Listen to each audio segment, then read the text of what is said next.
You're listening to Milwaukee Mafia, your podcast dose of Wisconsin Mafia and true crime history. Hey everybody, welcome back to another episode of the Milwaukee Mafia podcast. I'm Eric Walterkins. I'm Gavin Schmidt. And we're back with another Berto episode with the Latin Kings. And Gavin, why don't you take her away? Yeah, so hopefully you tuned in last time. If not, shame on you. But we have our special guest back for part 2 of our special series. We got Alberto Vallejo, who was a member of the Latin Kings in Milwaukee and rose to the leadership. And this time we're going to get into a little more detail about his actual getting into the organization. Last time we just covered the generals, for completely brand new people. This time we're actually going to get into some firsthand stories. Good evening, Berta. How are you? I'm good. How are you fellas? Very good. All right. So let's just start off with the question. Like, when you are in the neighborhood, how does this work? Do you try to actively join up? Do they sort of actively scout around looking for people to join? Which direction does it go, or is it both ways? Okay, so I think typically, man, it's an organic happening, right? Like it's not like you send out 5 guys and you go hunt for kids to recruit. I mean, it's a lot of times it's who you know and how you're brought around. So in my case, I was brought around by one of my friends. His name was Ernest. Not to the neighborhood, but by his house. I ended up meeting a Latin King that was actually involved with his sister. So I met him. His name was Meadow. And I think when it comes to meeting a lot of kids, it just comes to kind of observing, right? Like you observe how they carry themselves, because the Latin Kings are a very serious organization. They're a very, no nonsense kind of guys, when it comes to the criminal activity they involve in. So you don't want to get a loudmouth kid or, somebody like that who doesn't really fit. So I believe that's true across the board, man. A lot of times, it just ends up being a situation where you see a kid that maybe hangs around with somebody who is connected and you say, hey man, start bringing them around a little bit. And the more they come around, I guess the more they're exposed to, you gauge the reaction to certain things, and that person will tell you if that's the kind of lifestyle that they want to live. So it's really an organic happening. All right. So that kind of surprises me that you got brought in through a friend, because you actually had family members who were already in, I believe. Right. Correct. So I would have thought it was through them, but apparently not. Yeah, no. So they were a little before my time.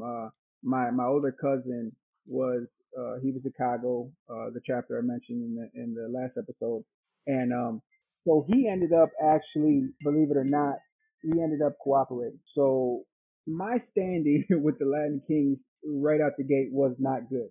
I had to prove myself over and beyond probably what some typically would, because I had a snitch in my family. My older brother was affiliated with the Latin Kings as well. He was around subchapter that, remember I think I explained how Chicago was formed. It was basically all the small subchapters brought together to be one, and then they got indicted. Well, my older brother was a part of one of the subchapters before Chicago, and then he actually committed a murder and went to prison.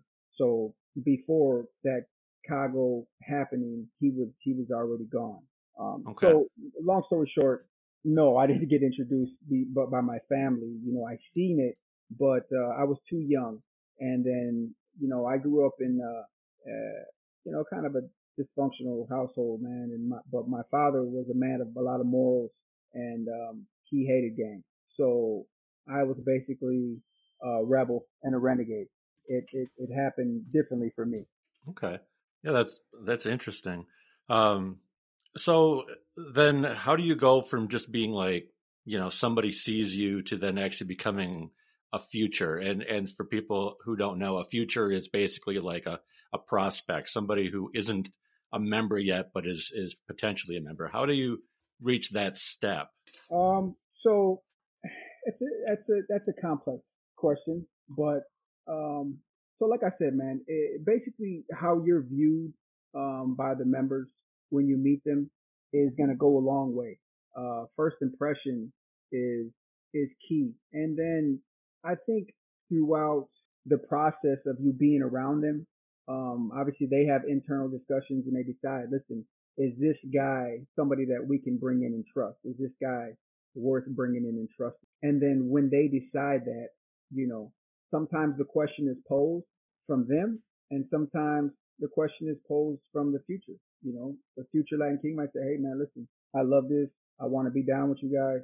Can I be a future over here in this subchapter? And then that decision is made. So that's why I say it's complex in the sense that there's no real formality about it. You know, it's not like it's not like an application or nothing like that. You know, Sure, sure. it, But but we're talking specifically your story this time. So, okay, you were originally a future with the Wild Walkers, yes? correct. So yeah, Okay, so like how did you know you were a future? What was that moment? okay, so I had went a couple times with Meadows to Wild Walker, me and Ernest. Meadows' little brother Kiki was actually, I guess he was like a liaison, right? He was closer to our age, and he kind of just was like, he he posed the question to me, man, what do you think? Do you think you want to be down? You want to be Walker? You want to be with us? And for me, you know, there wasn't a lot of hesitation because I like I like the camaraderie. I like the idea of being around guys and having each other's back and really I like the idea, the concept. And then obviously growing up I heard about the Latin Kings and knowing that the prestige that came along with it and then in my eyes the recognition and all of the above. And so yeah, so that's kind of how I made that transition and made that move. And then from there now as a future, you have to do what it takes to show that you're worthy of that acceptance, and that Mm, that includes, your whole security in the neighborhood. You got a gun on you, you make sure nothing happens in the neighborhood. You never hesitate when it comes to other members if something happens with other members. And you're really just you're around, I can draw a parallel with the mafia, like they say, what they you come around and then when the books open up, you might get made, right? So mm, that's kind of how it goes. When it's time to make that decision, it'll be made, but there's a process that you have to go through as far as earning and showing and never ever really never hesitating when it comes to your dedication to them. sure. How long were you a prospect? Okay, so I touched on this with Gavin. My situation was unique, man. I was a future Latin King with the Wild Walkers. I mean, it had to be at least for 6 months. I had some things happen in my relationship with them, and then my own personal, just my life. I ran away from home, and when I ran away from home, I didn't really have nowhere to stay. I kind of stayed by Ernest's house, and that's how I was still involved with the Wild Walkers. But Ernest's family eventually got evicted, and I had to find another place to live.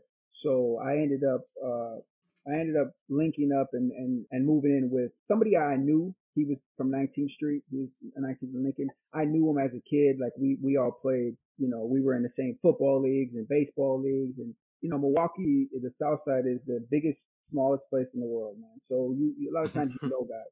And so I knew him, and he was from 19th Street. And he's like, listen, man, you come stay with me. And I knew his mom. His mom was like always like one of the coaches on the baseball teams. And so, anyways, I ended up staying over there by his house. There were always 19th Street Latin Kings over there. I won't get too detailed on that.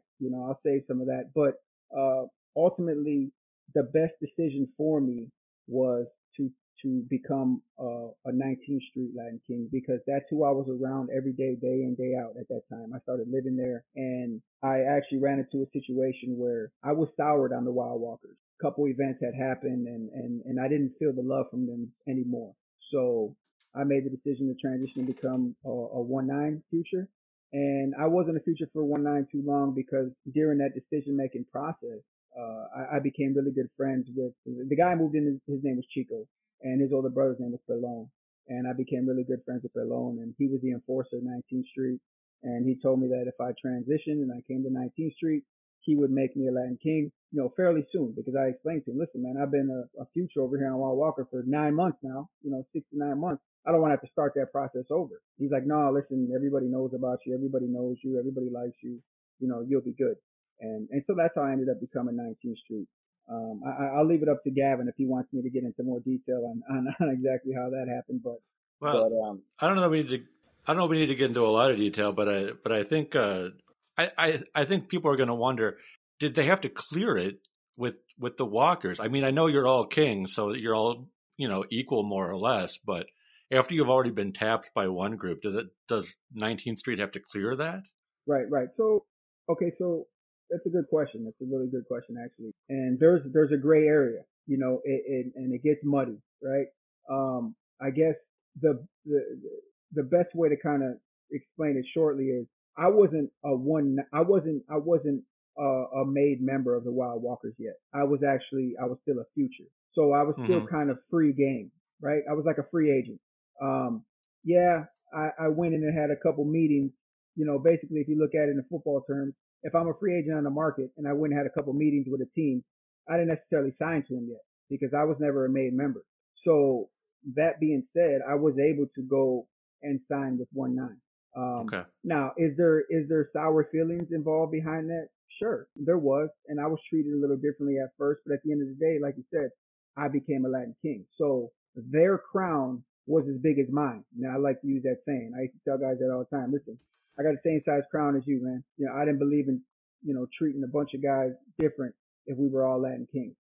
So yeah, there was definitely. But now, had I been Wild Walker and tried to transfer to 1-9, now that it's been done, but that creates a little more tension, a little more animosity. And Sure. I have a story about a situation similar to that, a couple of them, maybe in the future I'll touch on. Sure. So, okay, you're a future now with 19th Street with 1-9, however you want to say that, and you become a made member. What what did you have to do to prove yourself? I mean, is you have to earn a certain amount of money, just get enough respect in the neighborhood? Is there like a deciding factor there? Okay, so as a future, right? This is the I guess this is a polar opposite too for drawing parallels to the mafia is that Hmm. money isn't a primary issue, right? Like money doesn't make you any more or less a Latin King.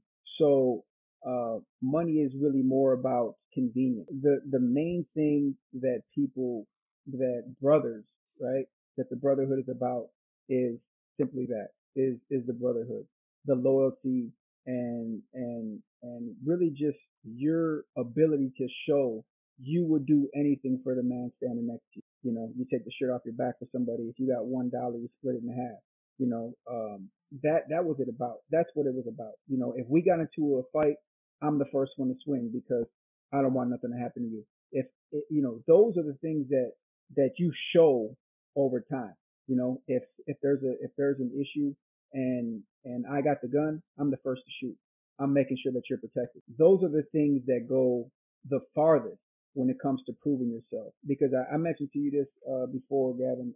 When I became a Latin King, right? And when I received my violation, it was it was two pronged, so to speak, right? So the first part of it, yeah, I took a violation, but I still had 6 months of probation after that until I caught another violation, and I was considered a full member.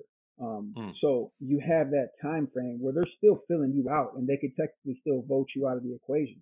But 9 times out of 10, if you made it that far, you're in good standing. So you said that they could vote you out of that equation. So is that kind of how they decide when one of these futures becomes a member? Is that everybody just votes essentially?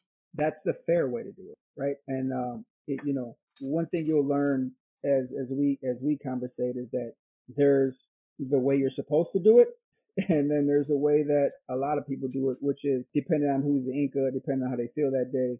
Sometimes it's not always about following the way it should go. It's more about convenience. It's about favoritism. It's about a lot of different things. Fortunately for me, when I did come in, that's the way they did it. I think maybe because I wasn't 1-9 future for a long time, it was the more appropriate way to approach it because I hadn't been around a lot of the guys for a long period of time. I knew a lot of them, they knew a lot about me because I had, I had a reputation already of somebody that, I earned some respect. So yeah, I stood in a circle and they went around and said, who thinks this guy should be 1-9? And then you either throw up your crown or you don't. Fortunately for me, everybody threw up the crown. Unfortunately for me now. But at the time, fortunately for me, they threw up the crown and I became made that day. Hmm. I'm curious, can you talk a little bit about, just think back to that day when that happened. How did that make you feel? Like, were you excited? Were you, I don't know, Yeah, like yeah. It's relieved? no, it's definitely it's a different kind of feeling, man. That day, I remember, because like I said, I live by Chico.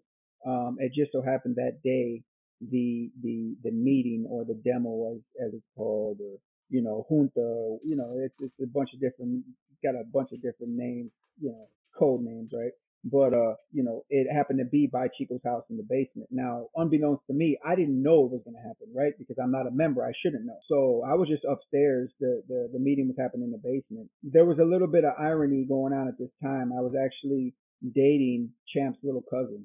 Her name is Adrian, and so when I'm sitting there, Chico came upstairs and he said, "Hey, Champ wants to talk to you." And so in my mind, I thought it was maybe about that, right? I'm like, oh man, like what's going on? Like this is the top dog, right? And he's calling me to talk to me. So I said, all right, man. So when I got to the the stairwell to go downstairs, obviously there's like two landings, right? The first landing. So I got to the first landing of steps, and there's two guys there, big dudes, Goat and Bear, they're brothers, right? And they go, all right, brother, strip down to your boxers and your muscle shirt. I kind of looked at it and I laughed a little bit. What are you talking about? Like, no, we're serious. Strip down your boxers and muscle shirt. So listen, I could tell by their demeanor they're not joking, right? Because I know these guys. Now by this time I know them, right? I've been around them. So I said, all right, no problem. So I stripped down to my boxers and my muscle shirt, and then they still pat me down. Obviously, that's to make sure I'm not wearing a wire. And I walk down. It's like a little. Listen, looking back, like at the time, obviously, there's a lot of things I'm ashamed of about the lifestyle I live, but I can remember, man, it was a nostalgic scene. Like I'm walking towards the main part of the basement and there's like a little hallway to get there and I can see down the edge of the hallway, man, and everybody is there, right? They're all standing in a circle and it gives you goosebumps, right? And I don't know if I messed up or what, like I just got stripped basically naked and I'm walking into a group full of guys that all got stone face, their faces are stone. Nobody's laughing, nobody's smiling. That's because it's business time, right? And there was a spot for me. I was another link. They had a little opening for me, and I stepped there. Jay was the Inca. Champ actually wasn't there, so but Jay was the Inca at the time, and Pro was the Kasinka, and Salon was there, and I remember I could look around. I could still close my eyes and look around and see all the guys standing there, and Jay just kind of looked at me. He said, "Are you ready?" And I said, "Well, ready for what, brother?" And he goes, "Are you ready to be a Latin king?" And I said, "With all my heart." And he goes, "All right." He said, "Explain to me today. You're going to catch your violation. You're going to catch a minute and a half. You'll be able to throw up the crown, but you will still be on probation. But before we do that, we're going to vote and see if everybody agrees with that move." And he said, "Who here thinks that Berto should become 1-9?"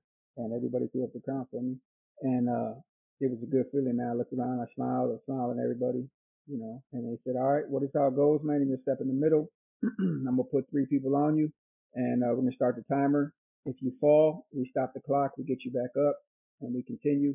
If those 3 get tired, we pull them out and we put 3 more in, Wow. and that's how it goes. And it goes until your time is up. So I'm probably about 127 pounds soaking wet. At this time I'm 13. And there were some bigger guys in there. Yeah, I remember the first 3 that they put on me was it was Chico, Goat, and Bear, right? And Goat and Bear, like I said, I mean these are 2 monsters. They were 2 big dudes, especially for me at this time. And Chico, there was a purpose behind that because Chico was like my best friend. He's one of my best friends, and there's a purpose behind that, man. It's to show that there's no favoritism. And if he were to not hit me, like he would hit a flake.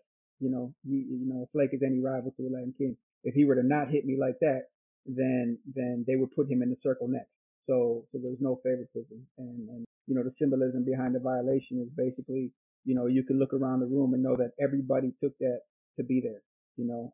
Sort of it united us. as much as it tore us apart. It united us, and you also were able to see that you were supposed to be able to see that there was no favoritism. So, yeah, I remember those three. I mean, if you're curious, I didn't fall at first. I was holding up, right? So basically during the violations, they can hit you everywhere except for your private part and in your face, right? So I was doing pretty well, man. I mean, with these guys on me, right? And then they got tired. I felt them get tired. The punches slowed down, and then I heard Jay say switch. So then you got fresh fist coming in, and I swear this dude Pancho, man, I don't know what he did. He like leaped from one side of the room and like Superman punched me right in my like sternum, man, like right. I mean, I'm talking about caught me swearing, and I fell from that one. But I got back up. That was the only time I fell. Wow. I think Weddle punched me in my like by my funny bone, and my hand went numb. But there was no better feeling than when he was like stop, and I looked up, and everybody's smiling now. All the stone faces are gone, and Yeah. now Yeah, Eric, I don't think that's where you thought that question was going to go. yeah. And did you? Maybe I missed this. Did you say how long was the timer for? So the timer was for a minute and a half. Okay. It was a minute and a half. Was it the longest minute and a half of your life? Yeah. Well, you know what's funny is that, yeah, it was. And then when I caught the second minute and a half, it wasn't quite as long. You build up a tolerance for, well, unfortunately for me, I caught a lot of violations, in my career early on. And then you kind of build up a tolerance for it. And then when you get them in enough street fights and they kind of all feel the same. Yeah, Eric asked the question expecting the story about how excited and powerful you felt. And instead he gets a story about big 20-year-old dudes beating up a 13-year-old boy. So probably didn't expect it to go that way there. Yeah. But power came afterwards. Like I said, right. once you can raise your head and know that you did it, right? Like you did it. Now I'm looking around and I know that I'm equal. Like none of these guys are above me. None of these guys. I mean, with the exception, obviously, with the hierarchy and that portion of it. But I'm saying as far as being a Latin, and I assume after it happened, it was all hugs and yeah, congratulations and stuff. That's what I was about to say. And then I can shake. I can throw up the crown. Now I don't have to be a future. I don't have to do a future handshake. I can do a Latin King handshake. And that's what it is. It's hugs, and you throw up the crown and you put it to your heart, and that symbolizes when you put it to your heart, that means I'll die for you. So I wasn't able to do that before, right? So now you do that, you put the crown in your heart, and it changes how you look at people, right? And I think it changes how they look at you. Okay. So during this time, is this like a 24/7 thing, or are you also working a job or going to school, or is this just the life now? Okay, so in the beginning, when I started living by Chico, one of the demands that Nancy had of me, which is Chico's mom, I called her mom. Everybody called her mom, sweetest lady. But one of the demands was that I still went to school. So unfortunately for me, the school that I went to was right in LF Hood, literally in the middle of LF Hood. So I had to carry a gun to school. And that got to a point where it got dangerous because yeah, I can have a gun, but guess what? Other people got guns too, and I was in the lifestyle deep enough to where I was shooting at people now. I was starting to get recognized. People knew my name. Obviously my brother, he became a Latin King too. We looked a lot alike. So his enemies became my enemies and vice versa. And so it got dangerous for me to go to school. So, I mean, at the time, early on, when I was 13, I was still in the baseball league. I was still going to baseball games, playing baseball. I was still going to school, but eventually that stopped. And also because, I stopped going to school because I ended up catching a petty case. I was driving a stolen vehicle and I got pulled over. I got caught and I skipped court dates and I ended up being on the run. So that started my in and out of juvie at a very young age, so I couldn't go to school because I knew they would come get me there. And, that kind of tied into a lot of the violations I caught. Okay. So I just want to clarify, go back a second here. Now, you said the school was in the LF Hood. Now, I take it to mean that was La Familia territory? Correct. Okay. I just want to make sure I'm understanding what you're saying. Okay. Correct. All right. So okay, so you can't go to school because it's a dangerous place. Now you're on the run because you got caught with a stolen car. Okay, yeah, Yeah. we're definitely getting somewhere here. Yeah. Yeah. Um, That's how. yeah. So now, when we talked in the past, I know you said it was basically a constant occurrence of there being drive-bys, and you'd have to hang out like in the gangways or the alleyways and things like that. Like, truthfully, like how common is this that there's going to be a shooting? Like, not necessarily that somebody gets shot, but just that guns are going off. Yeah. So I mean, there's enough trouble to find, right? When you're a future, or you become a king, right? And you're proving yourself. We touched last episode on when I got shot, right? So Hmm. when I got shot, like I said, it taught me a lot of lessons. And it taught me, first of all, like I said, man, to keep your head on a swivel. And a lot of people, they can tend to get shot. They get shot and they tend to wear that as a badge of honor, right? They survive. For me, it was more of a sign of embarrassment because I felt like I was, I got caught off guard, and that's not how I wanted to be perceived as. So that was one, and also two. Early on in that, if I would have shared that story, I actually gave the guy that was with me, Wolfie, I gave him the gun to hold, because I knew I was going to be, it was early on in my relationship with Adrian. I knew I was going to be, hugged up on the porch with her. I can't really be focused on what I should be if I got the gun on me. So Hmm. I entrusted that responsibility to him. And that was one of the biggest mistakes I made, because not only did we get shot at, but he never shot back.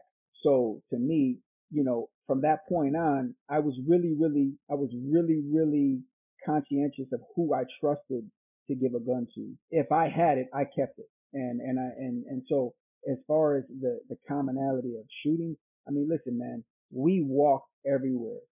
We didn't have cars, so we walked everywhere, and we walked through any hood, and we never cared. So, all it would take is for us to see a rival and we're shooting at. We're not asking questions. Sometimes we throw gang signs, but it got to a point when we were really, really, in the weeds, so to speak. I say we because there was other members that were like me. Not a lot, but they were. But when we were in the weeds, so to speak, we couldn't even really get people to gangbang on us, because they were scared, because they knew these guys are going to shoot. And Hmm. we got to a point where we would literally, it's called false flagging. So we would represent another gang just to see if they would throw it up to us, and then we would shoot at them. So there was a lot of gamesmanship that came along with it. When they came to war, nice guys finished last. So that's kind of that's kind of how the shooting atmosphere went, man. I'm telling you, you could find it every day, any day if you wanted it. And a lot of times it just so happened we had to travel from one place to another. And you're gonna see people in between that. Okay, so let me make sure I understood this. You said that you would do false flag, maybe not you, but people would do false flag. Like you would actually get your own guys to shoot at you? No, no, no, no, no. So false flagging is like, if I see, let's say I see some La Familias. We just talked about them, right? Let's say I see some Hmm. La Familias, right? I might throw up La Familia just to see if that's what they are, right? If I throw up La Okay. Oh, Familia and they throw it back at me, right, then I know they're La Familia and I can shoot at them. It got Okay, to a point gotcha. where it got to a point where if I see La Familias and I threw up the crown, they deny that they were La Familia. You see what I'm saying? Right, I So, gotcha. but them same guys, if they see you on different terms, they're going to shoot at you. So you have to be the one to react first, right? Like if I let you go, and I know, who knows, 2 days down the line you might see me with your guys, and now you're shooting at me. The shoe's on the other foot. So that's what I meant. Okay. No, that makes more sense. I just what the way that reached my ears, I was like, you're just trying to get things started, but I got you. I see what you're doing. I Yeah. have a question about getting shot. Oh. Okay. So at any point, like, so I'm envisioning you get shot, you're sitting in the hospital or whatever. Did you ever start at that moment, like you said that you felt embarrassed because you had let your guard down. But at Right. any point in time, did you like question the choices you had made? Well, I Like, think at that point, I kind of entrenched myself into the lifestyle. It wasn't. There was no time for recollection. To recollect my thoughts about the choice. It's for me. It was, okay, the lesson I learned was more so, okay, this is real. Like this is wartime. I Mm. have to be the initiator. I have to be the one instead of being the guy who got shot. I have to be on the other side of it. So it wasn't. It was more of a propeller than it was a detractor. Now that is necessarily true for everybody else. I know guys who serious things happen around them and they stop banging. I've seen it.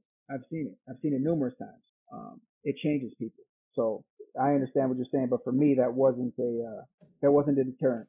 All right. I got kind of I don't know if you know the answer to this question or not, but so everybody's carrying guns, or at least a lot of people are carrying guns at any given time. Where are they coming from? Because I'm guessing that most of these are not like you walked into a sporting goods store and bought a gun. I'm guessing they came from Right. questionable places. Right. Right. Yeah. No, for sure. So, and that's a crapshoot, right? They come from everywhere. The short answer is they come from everywhere. So they could be from legitimate places, and the serial number gets scratched off, or they could be guns that we buy from Chicago. Hey, the guys need guns. We buy them from down here.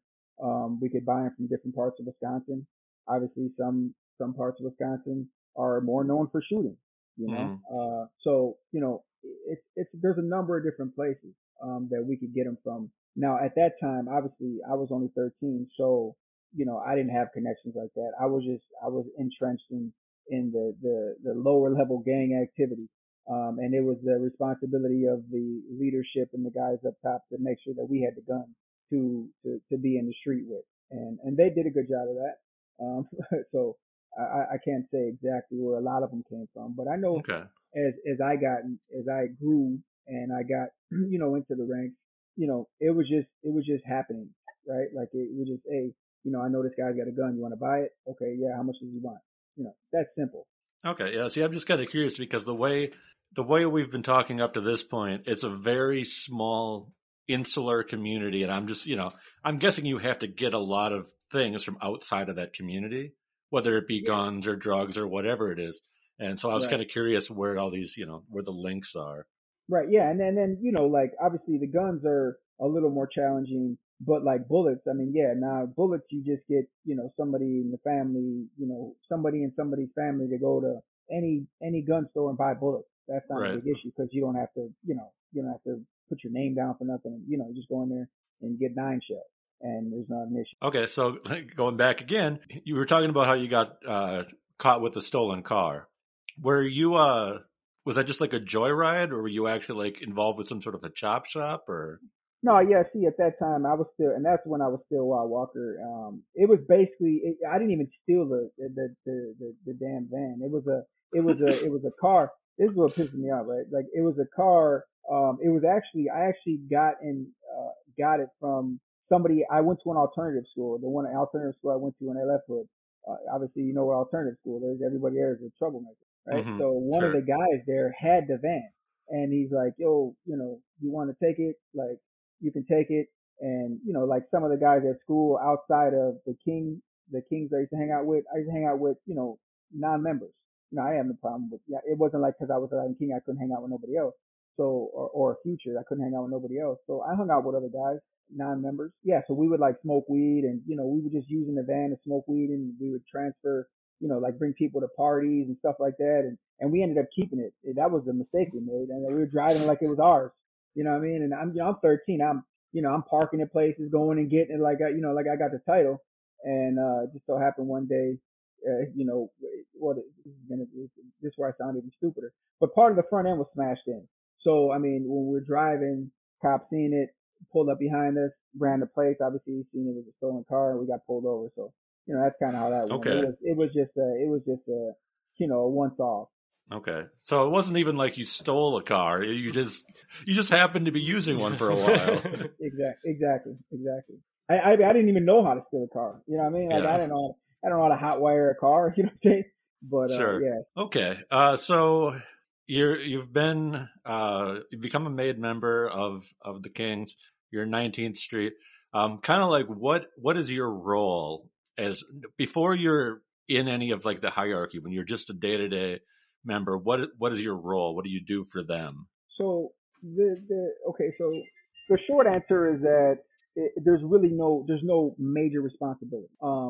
So the more long-winded version is that it's basically about the brotherhood. I mean, every day, day in, day out, the more you're with the king, the more dedicated you show you are. And that's how it was for me. I mean, I never went home. I was on the run from my family. Literally, it might have been 9 months to a year before I seen anybody in my family. I was literally with the king every day, going to the neighborhood, carrying guns, involved in shootings, involved in fight, anything that furthered the Latin Kings. I did. I mean, yeah, I sold drugs, but never on a large scale. Sold drugs, and I hung out in dope houses and sold dope.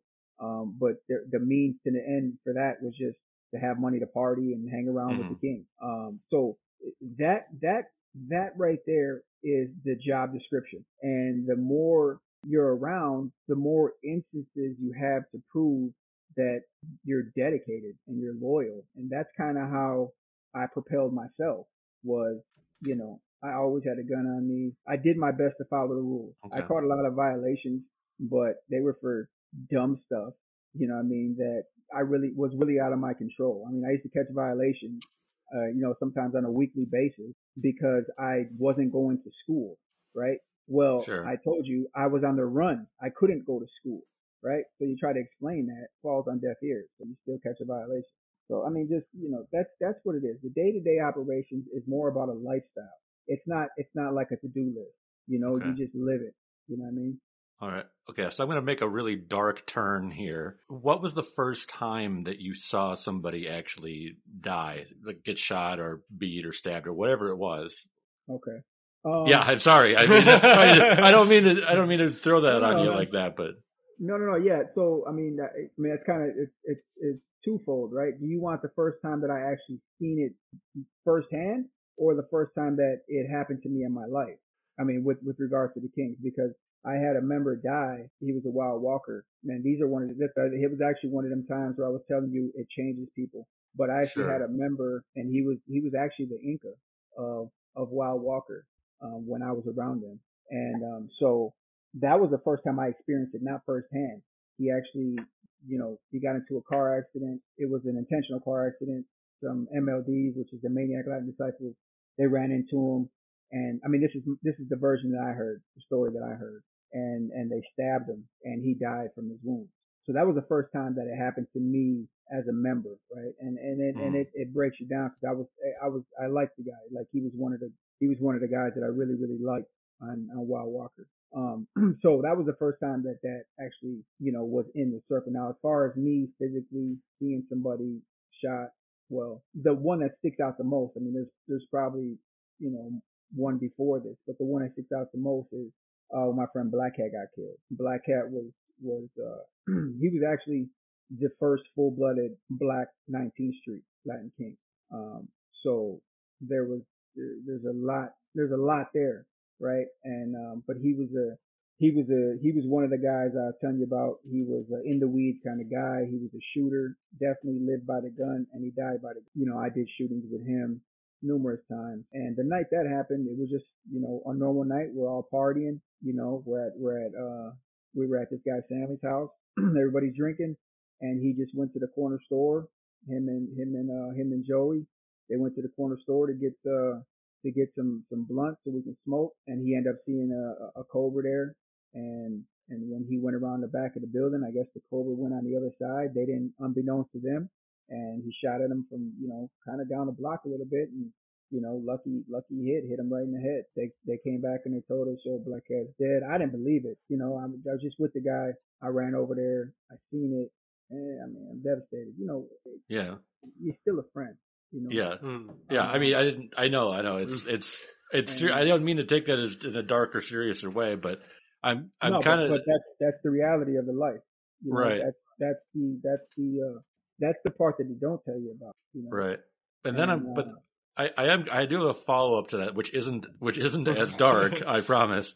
What is the protocol in that situation? Because I'm guessing you're not calling the police. So right. Well, so in those situations, obviously the police are gonna come anyway, right? I mean, sure. and so something like that, you don't know. Like obviously when I got there, he was already gone, right? Brother actually closed his eyes. If there's a chance, we're gonna call an ambulance for him, Hmm. So no matter what happens, right? And obviously the police come along with him, but he was already gone. It just so happened they somehow, I don't know, I don't even know how, but they ended up they ended up linking it back to the house we were at, and they came and they raided the house we were at, and they found a gun that Black Cat had on him. Joey actually shot back at the guy, but he was long gone. So, that's kind of how that situation happened. In general terms, if somebody's hurt and you need an ambulance, you got to call an ambulance. Okay. And so now in this situation, or a situation like this, is pretty much they come back. He says he's dead. Is retaliation being planned immediately? Yeah, Or yeah, I mean, or yeah. is it? That's So the thing is they came and got us, right, and they took us all downtown, and they wanted to know who shot back. So Joey ended up getting charged with shooting back. So we couldn't get the full story because obviously at the time, right? I mean, he's devastated, he's distraught. There's no way you can get details out of him, and then everything happened so fast, we all get locked up. So we didn't really know who it was at the time. We didn't have a clue. But yeah, once we started figuring out who it was, and obviously, yeah, now it's full war mode. We're shooting. It ended up being a Spanish Cobra. We're shooting and trying to kill any Spanish Cobra. The crazy part is it was actually the 20-year anniversary of it on the 4th of May. Actually down the road, I ended up seeing the guy who did it, and I tried to kill him, but he got away. Yeah. Now I don't know what to say after that.